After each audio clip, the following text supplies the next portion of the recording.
Michael sat in his office, clutching a mug of coffee with both hands and tucking a pie from his beloved grandmother into his cheek. He didn't want to go home to an empty apartment where memories of Melissa still screamed from every corner. She had taken not only her things but also a part of him. He looked at the computer screen where the name was glowing, Jack Rivers.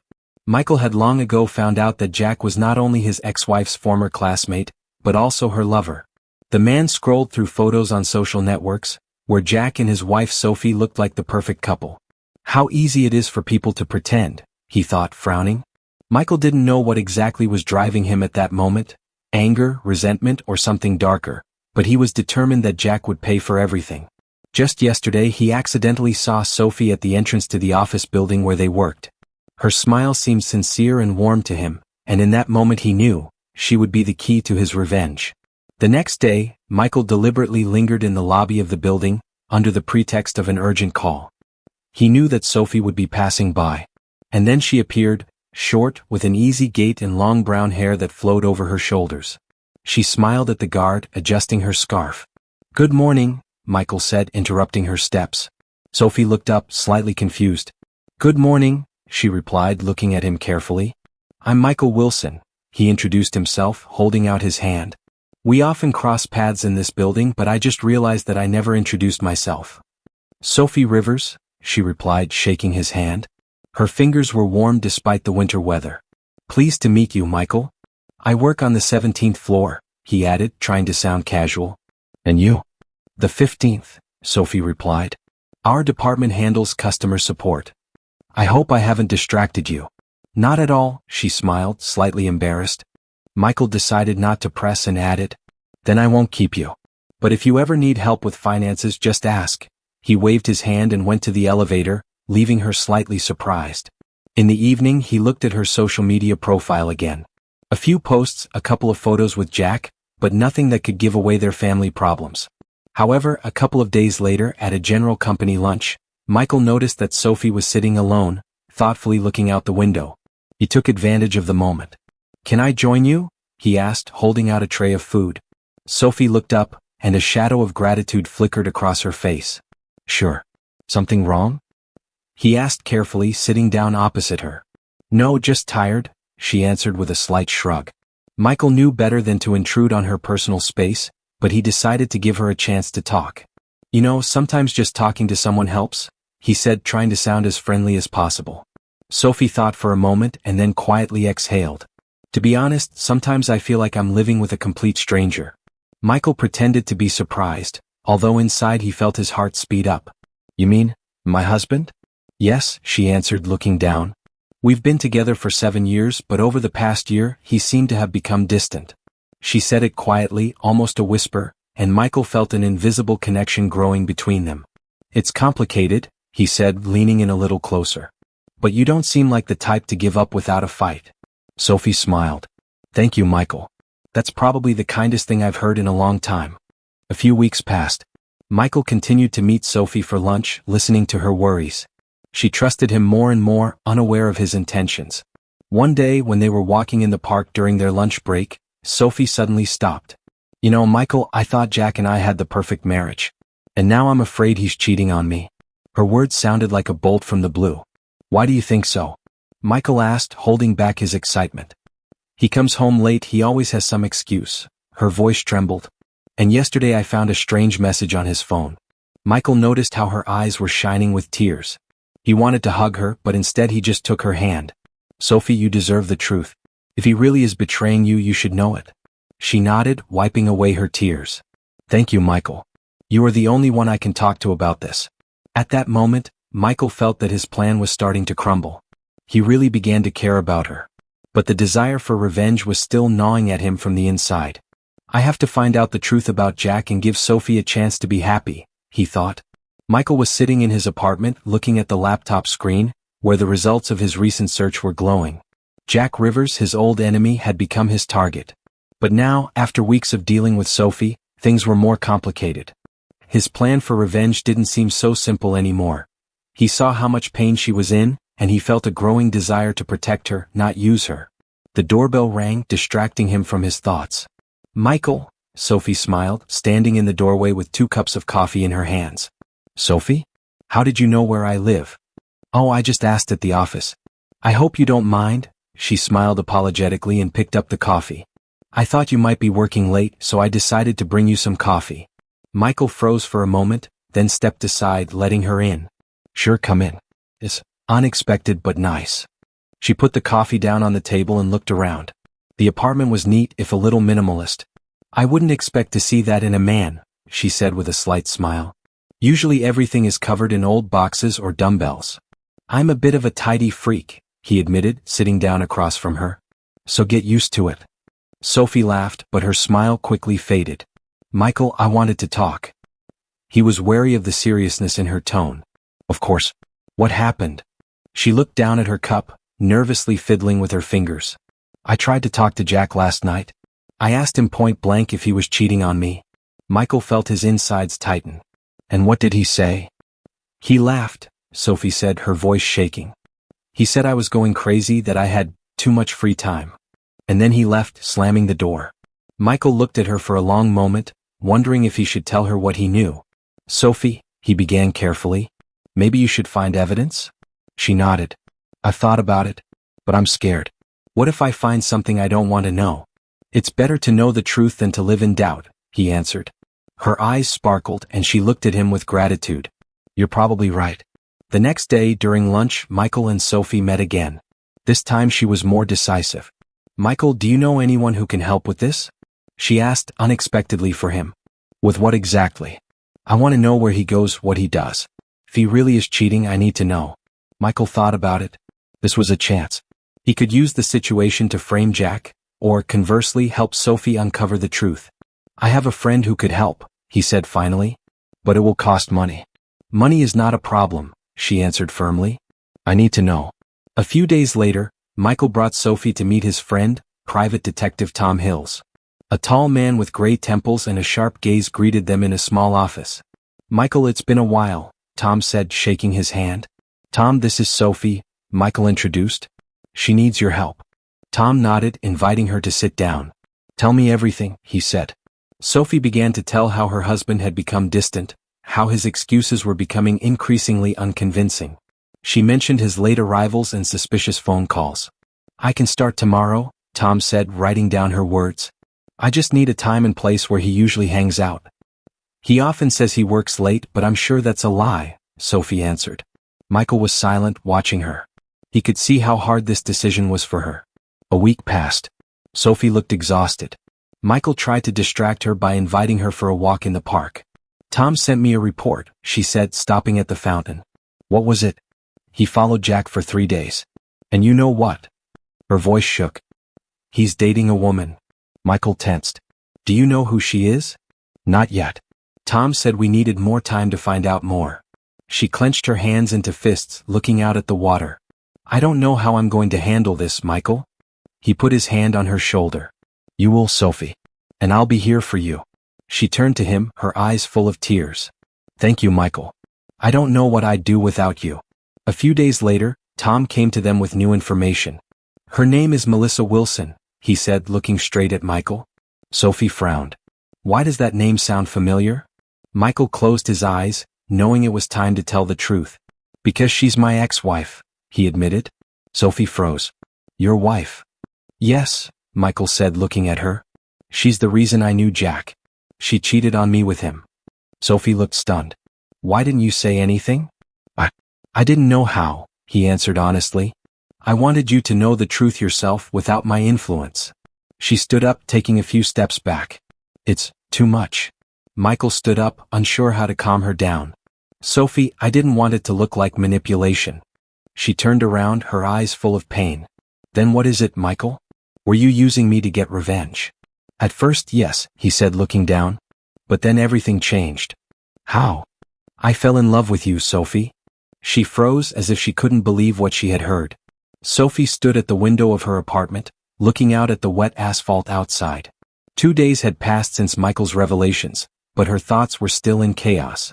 She wanted to shut him out, shut this whole thing out, but every time she closed her eyes, she remembered his voice, his honesty, the pain in his confession. On the table lay the printed report Tom had given her. The photos of Jack and Melissa, taken at the entrance to the motel, stared at her with silent accusation. She couldn't deny the obvious. Her husband had cheated on her, and what hurt even more, he had lied to her face for months. The phone rang, interrupting her thoughts. Michael's name was on the screen. She wanted to hang up, but at the last moment she answered. "Hi." Her voice was dry, emotionless. "Sophie." His tone was cautious, as if he was afraid of breaking something fragile. "I know you want to be alone. But I want to make sure you're okay." She paused for a long moment before answering. I don't know.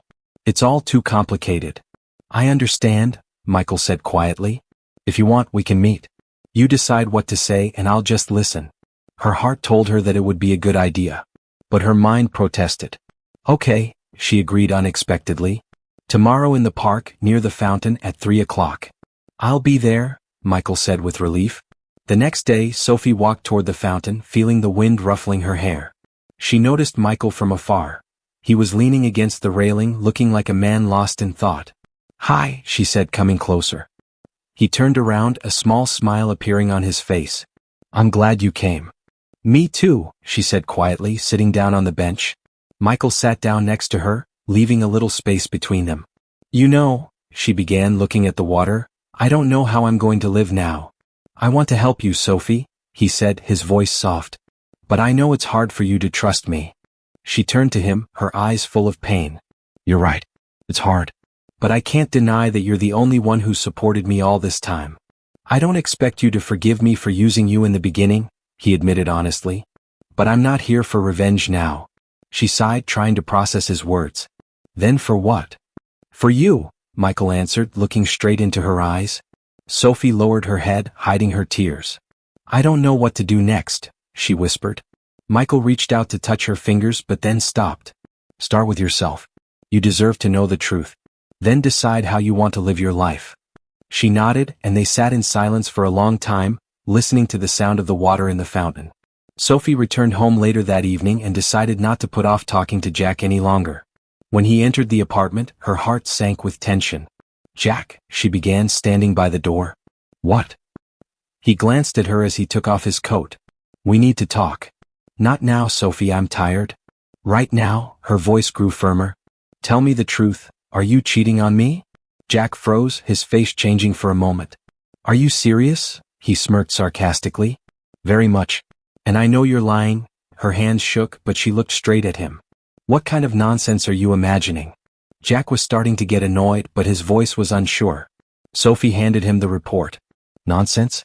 Her voice was shaking with emotion. He took the papers, looked them over, and smiled faintly. "You hired a detective? Damn it, Sophie, you cheated on me?" She interrupted. Jack threw the papers on the table. "And if so, what will you do?" "You have nothing without me." The words hit her harder than she expected. But instead of breaking down, Sophie felt a surge of anger. "You can't treat me like this, Jack," she said, her voice firm. "I deserve better." He chuckled and headed for the bedroom, throwing over his shoulder. "Do whatever you want." The next day, Sophie met Michael at the cafe. "It's over," she said, sipping her coffee. "Are you sure?" he asked. "Yes. Now I want to get a divorce." "I know a good lawyer," Michael said. "Are you willing to help me?" "Always." These few days were the beginning of a new chapter for Sophie. Together with Michael, she developed a plan to leave the marriage with minimal losses. She turned to Laura Banks, an experienced lawyer recommended to her by Michael. Laura listened carefully to Sophie and then said, "We can do this, but you'll have to be strong." "I'm ready," Sophie replied. Sophie sat in Laura Banks's office, clutching the folder of documents that would become evidence of her changed life. Her hands were shaking, but her eyes were blazing with determination. Michael was in the waiting room, determined not to intervene at this moment. Laura, an energetic and confident woman, looked at her with a slight smile across the table. "Are you ready?" the lawyer asked, studying Sophie's face carefully. "Yes," she answered, her voice sounding firm. "I want this all to end." Laura nodded and began to explain the strategy. "We have two options, either a peaceful agreement or we go to court. Given Jack's sloppy behavior, we are in a strong position. But there is a risk that he will start playing dirty. Are you ready for that?" Sophie took a deep breath. "I'm ready. I just want him to no longer control my life." "Great. The first step is to file for divorce. He will receive a subpoena in a few days.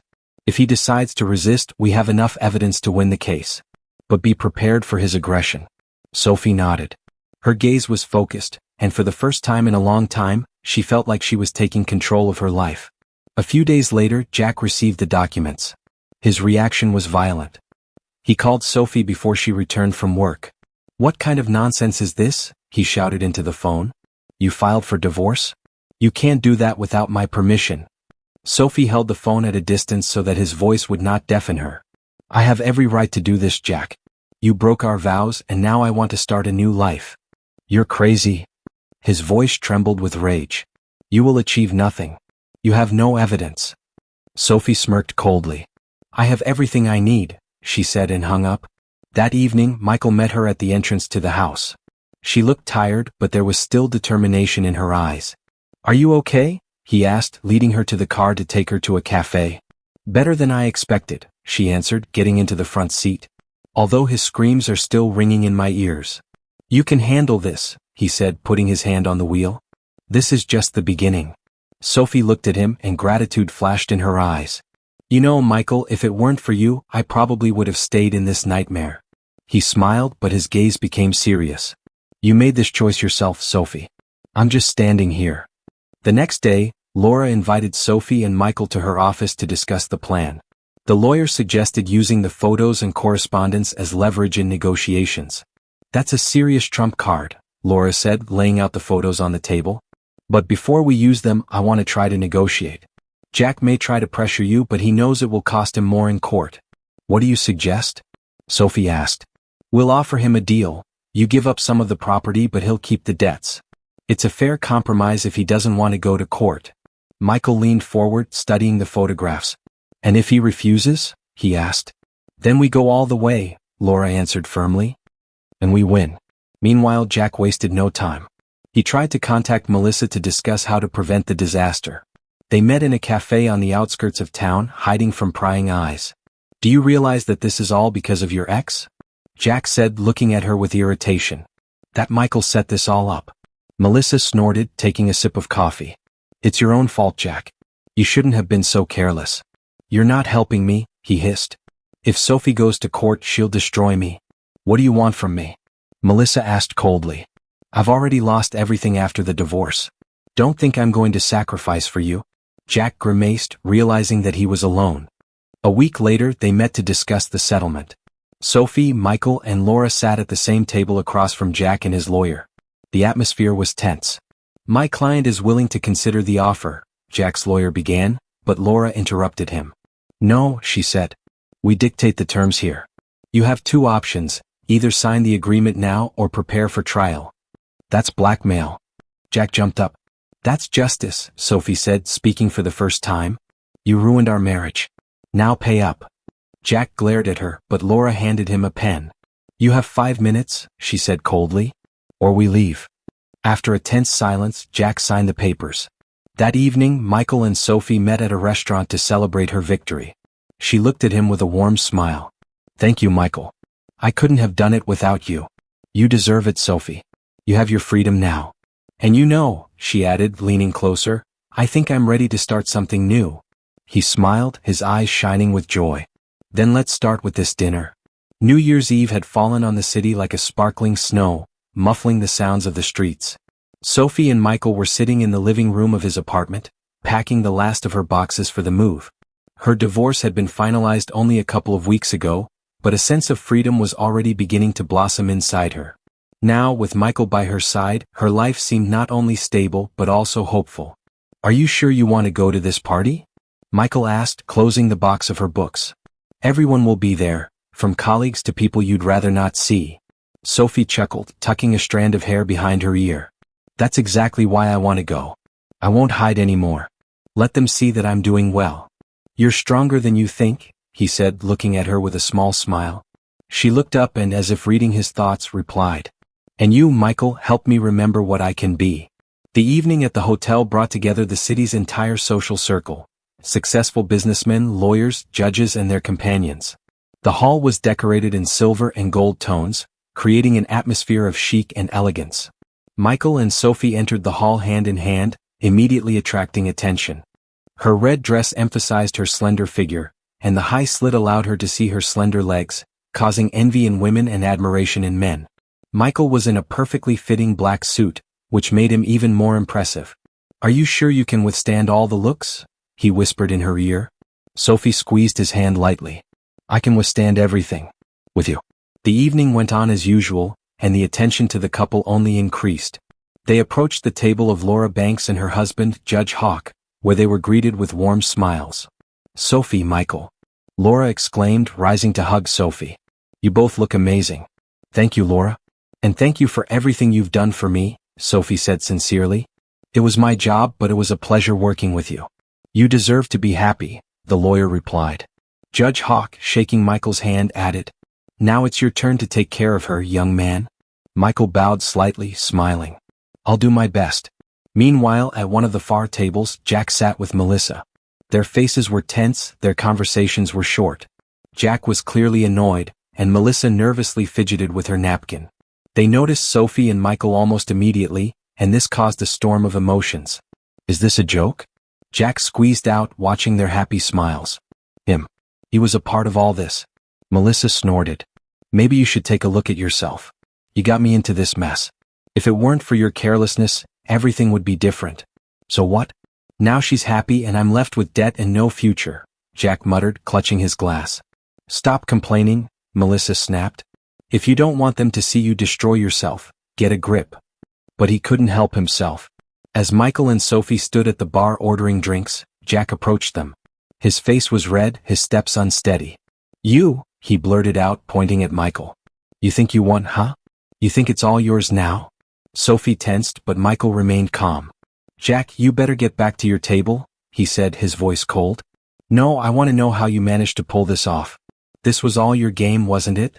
Jack was on the verge of a breakdown. "If you're looking for someone to blame," Sophie said firmly, taking a step forward, "look in the mirror. Everything that happened is the result of your decisions." "Silence," Jack shouted, his voice breaking. People started turning around. The atmosphere grew tense. Michael stepped between them, his eyes cold as steel. "This is our evening, Jack. And you've already lost enough. Don't make it worse." Jack froze for a moment, then waved his hand and, muttering under his breath, returned to his desk. Sophie looked at Michael, her eyes full of gratitude. "Thank you," she whispered. "Always," he replied, squeezing her hand. As the clock struck midnight, the room filled with the sound of congratulations and the clinking of glasses. Sophie turned to Michael, her eyes shining. "You made this year better than I could have ever imagined," she said. "And you made me better," he replied, leaning toward her. Their kiss, accompanied by the sound of fireworks, became a symbol of the new life they had begun together. After midnight, as the crowd began to thin, Sophie, holding Michael's hand, approached their exes. Jack and Melissa sat silently as if lost. "Jack," Sophie began, her voice even and calm. "I want you to know that I forgive you. But this isn't for you. This is for me." Jack looked up but said nothing. "And Melissa," Michael added, looking at his ex-wife, "I hope you find what you've always been looking for." Melissa just nodded as if at a loss for words. Sophie and Michael turned and walked away, leaving them behind, along with the past. That night, lying in bed next to Michael, Sophie whispered, "I'm finally free." "You always were," he answered, hugging her. Her smile was soft and full of peace. And from that moment on, they began to write their new story without lies, without revenge, but with trust and love. And that's where today's story ends. Thank you for watching to the end. If you enjoyed it, don't forget to like and comment. We'd love to discuss this story with you. See you in the next video.